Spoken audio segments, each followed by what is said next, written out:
तो पिछले लेक्चर में हम लोगों ने स्टैटिक फ्रिक्शन पढ़ा था। इस लेक्चर में हम लोग काइनेटिक फ्रिक्शन पढ़ने वाले हैं। ठीक है, ओके। ये लेक्चर नंबर 16 है, इसमें काइनेटिक फ्रिक्शन पढ़ेंगे। तो ये कब होता है? Kinetic friction acts. तो काइनेटिक फ्रिक्शन एक्ट्स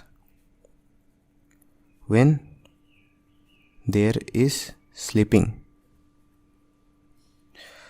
मतलब relative motion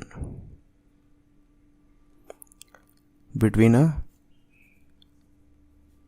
pair of surfaces in contact।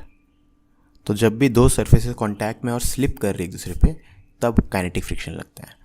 और जब स्लिप करने का टेंडेंसी होता है तब स्टैटिक फ्रिक्शन लगता है। ठीक है, मतलब जब तक एक्चुअल स्लिपिंग नहीं हुआ है तब तक जो फ्रिक्शन लगता है उसको स्टैटिक बोलेंगे, और जब एक्चुअल स्लिपिंग होने लगा है तब जो फ्रिक्शन लगता है उसको काइनेटिक बोलेंगे। ठीक है, तो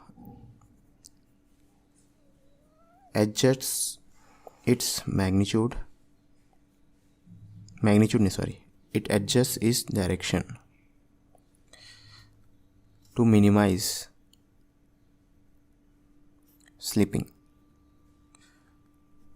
ठीक है, तो अपना डायरेक्शन वैसे हिसाब से रखता है ताकि स्लिपिंग मिनिमाइज हो। तो इसका एग्जांपल समझते, मान लो ये कोई सरफेस है, ठीक है,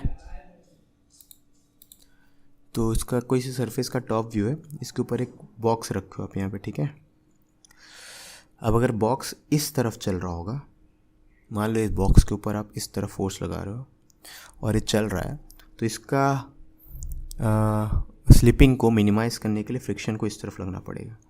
तो आप मान लेते हैं कि काइनेटिक फ्रिक्शन का वैल्यू जो है 5 न्यूटन का है, तो 20 इस तरफ है, 5 इस तरफ है, तभी तो जो रिजल्टेंट फोर्स आएगा मिनिमम होगा और ये मिनिमम स्लिपिंग करेगा।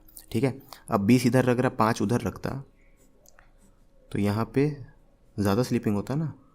ठीक है, अगर 20 इधर लग रहा है और फ्रिक्शन का 5 इधर लग रहा है, मान लो ये तो फ्रिक्शन आप 20 न्यूटन तो आप लगा रहे हो।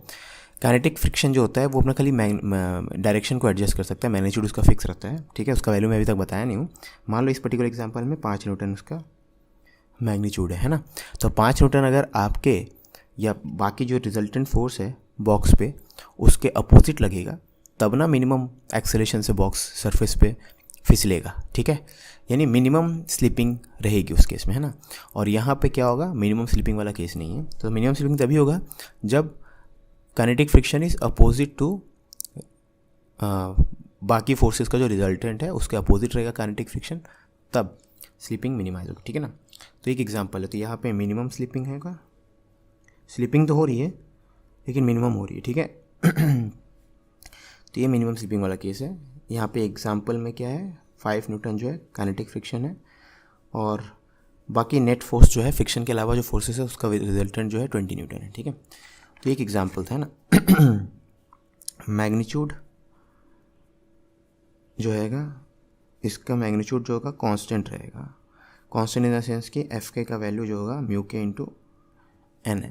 तो as long as N constant है, म्यू के कांस्टेंट है, तो एफ के कांस्टेंट है ना। तो उस सेंस में मैं कांस्टेंट बोल रहा हूँ कि पिछले केस में एक रेंज ऑफ वैल्यूज़ था, म्यू एस इंटू एन, याद है, म्यू एस इंटू एन तक, मतलब 0 से लेके म्यू एस इंटू एन तक कोई भी वैल्यू ले सकता था स्टैटिक फ्रिक्शन। लेकिन काइनेटिक फ्रिक्शन जो है एफ के से डिनोट करते हैं, वो एक ही वैल्यू ले सकता है, म्यू के इंटू एन। अब मैं जब बोल रहा हूँ एक ही वैल्यू ले सकता है, इसका मतलब क्या है, for a given value of N and for a given value of mu K, इसका प्रोडक्ट तो एक ही आएगा ना। यहाँ पे कोई इनइक्वालिटी नहीं है। जैसे एफ इसका वैल्यू म्यू के इंटू एन के लिए 20 न्यूटन है, तो एफ के 20 न्यूटन है, खत्म। यानी कि एफ के लेस देन इक्वल 20 या 0 से 20 तक कुछ भी ले सकता है, ऐसा नहीं है। तो इस कांस्टेंट इसको बोलते हैं एफ के, और एफ के होता है म्यू के इंटू एन। ठीक है, जहाँ पे म्यू के को कोफिशिएंट ऑफ काइनेटिक फ्रिक्शन बोलेंगे, coefficient of kinetic friction. Last lecture में जैसे म्यू एस था ना, म्यू एस था कोफिशिएंट ऑफ स्टैटिक फ्रिक्शन, ये है कोफिशिएंट ऑफ काइनेटिक फ्रिक्शन, और एन है आपका normal contact force, normal force between pair of surfaces in contact. तो जिन पेयर ऑफ सरफेसेस के लिए आप काइनेटिक फ्रिक्शन निकालना चाहते हो, उन पेयर ऑफ सरफेसेस के बीच का नॉर्मल को उन पेयर ऑफ सरफेस के बीच का काइनेटिक फ्रिक्शन कोफिशिएंट से मल्टीप्लाई कर दोगे तो आपको काइनेटिक फ्रिक्शन का मैग्नीट्यूड मिल जाएगा। और डायरेक्शन जो यहाँ पे मैंने नियम बताया, मिनिमम स्लिपिंग के लिए जिस डायरेक्शन में उसको अपना जिस डायरेक्शन में काइनेटिक फ्रिक्शन को एक्ट करना होगा कर लेगा अपने आप, ठीक है, उसका आपको टेंशन नहीं लेना है, ठीक है।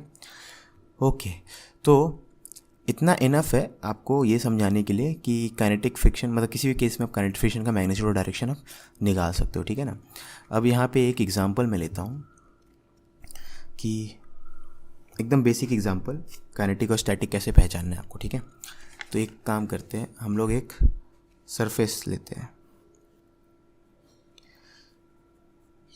ये 37 डिग्री एंगल का सरफेस है, मतलब इंक्लाइन प्लेन है, और यहाँ पे एक बॉक्स है जिसका मास है मान लो 8 kg, ठीक है। तो आप क्या करो, 8 kg का फ्री बॉडी डायग्राम बनाओ। पहले मैं फ्री बॉडी डायग्राम नहीं बनाऊंगा, मैं इसी डायग्राम में 8 kg के ऊपर जो फोर्सेस है वो दिखाऊंगा, ठीक है। तो 8 kg पे आपको पता है नीचे लगेगा ग्रेविटी 80 न्यूटन का, है ना। तो उसको हम लोग इंक्लाइन के अलॉन्ग और इंक्लाइन के परपेंडिकुलर तोड़ लेंगे, क्योंकि मोशन अगर होगा तो इंक्लाइन के अलॉन्ग ही होगा ना। तो हम लोग क्या करेंगे, इंक्लाइन के अलॉन्ग और इंक्लाइन के परपेंडिकुलर डायरेक्शन में फोर्सेस को तोड़ेंगे, ठीक है ना। ओके, आपको करना है तो आप एक्स और वाई में ही तोड़ सकते हो। तो इंक्लाइन के अलॉन्ग हो जाएगा mg sin 37 यानी 80 इंटू 0.6 यानी 64, है ना। और नहीं 80 इंटू 0.6 48, यहाँ पे मैंने गलत लिख दिया, 48 न्यूटन। और इस तरफ 80 इंटू वही mg इंटू cos 37 जो कि हो जाएगा 64 न्यूटन, ठीक है।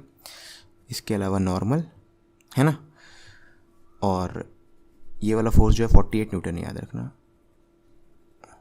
ठीक है। 48 न्यूटन को अपोज करने वाला फ्रिक्शन काइनेटिक है स्टैटिक है वो अभी तक हमें नहीं पता, क्योंकि हमें पता नहीं कि ये ब्लॉक जो है इस पर फिसल रहा है कि नहीं। अगर ये दोनों का कॉन्टैक्ट सरफेस जो है एक दूसरे पे फिसल रहा होगा तो फ्रिक्शन काइनेटिक होगा, अगर रुका होगा तो स्टैटिक होगा, ठीक है। तो अगर इसमें क्वेश्चन पूछा जाए कि फाइंड μs का minimum value for no slipping, तो आपको क्वेश्चन ने बोल दिया अगर कि स्लीपिंग नहीं करवाना है, आपको स्लीपिंग नहीं करवाना है तो μs का मिनिमम वैल्यू क्या होगा, ठीक है। ओके, तो मैं μs का मिनिमम वैल्यू बोल रहा हूँ क्योंकि सिंपली μs आप निकाल लो कि जो भी आया था बहुत म्यूएस का वैल्यू आपका है 1.5, तो 1 से ज़्यादा रहेगा तब भी तो स्लीपिंग नहीं होगा ना, ठीक है, क्योंकि जितना ज़्यादा μs उतना ज़्यादा स्टैटिक फ्रिक्शन का लिमिट है ना। तो हम लोग क्या करेंगे, हमें पता है अगर स्लीपिंग नहीं हो रहा होगा तो फ्रिक्शन 48 के बराबर होगा।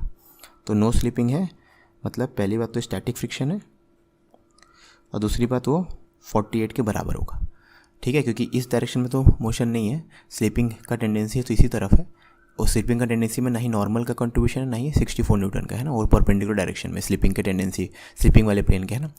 तो फ्रिक्शन स्टैटिक फ्रिक्शन जो होगा 48 के बराबर होगा, है ना। और आपको पता है स्टैटिक फ्रिक्शन की value less than equal to μs into normal होता है ना। और नॉर्मल का वैल्यू कितना है 64 है, तो 48 less than equal to μs into 64। तो यहाँ से आपको μs का value greater than equal to 64/48, तो इससे आप निकाल सकते हो, ठीक है। तो μs का वैल्यू देखो ग्रेटर देन समथिंग आया है, ग्रेटर देन इक्वल टू, तो इसका वैल्यू आप निकाल 16 चौको 64, 16 3 48, 4/3 है ना, तो यानी 1.33। तो यहाँ से आपका आएगा μs का वैल्यू